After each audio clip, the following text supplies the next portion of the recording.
திமுக அரசு இந்த உரிமைகள் என்றால் என்னவென்று கூட தெரியாத ஒரு அரசு ஆட்சி இங்கே முதலமைச்சர் ஸ்டாலின் அவர்கள் செய்து கொண்டிருக்கின்றார்கள். அன்றாடம் நடித்துக் கொண்டிருக்கின்றார்கள்.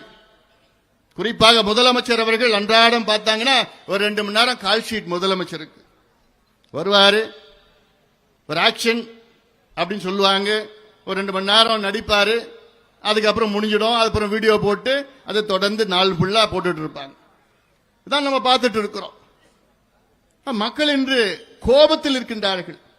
அதுவும் குறிப்பாக விவசாயிகள் இன்று கொந்தளிப்பாக இருக்கின்றார்கள். பெண்களுக்கு பாதுகாப்பு கிடையாது. இப்போது திலகபாமா அவர்கள் சொன்னாங்க, தமிழ்நாட்டு பெண்கள் ராத்திரில இல்ல பகல்ல கூட சாலையில நடந்து போக முடியல. ரொம்ப மோசமான ஒரு சூழல் இருக்கிறது. அதுவும் குறிப்பாக பெண் குழந்தைகள் 8 வயது 10 வயது 12 வயது குழந்தைகள் எல்லாம் இன்னைக்கு வெளியில கூட போக முடியாத ஒரு சூழல் இருக்கிறது. இதற்கெல்லாம் காரணம் யார் என்றால் முதலமைச்சர் அவர்கள்.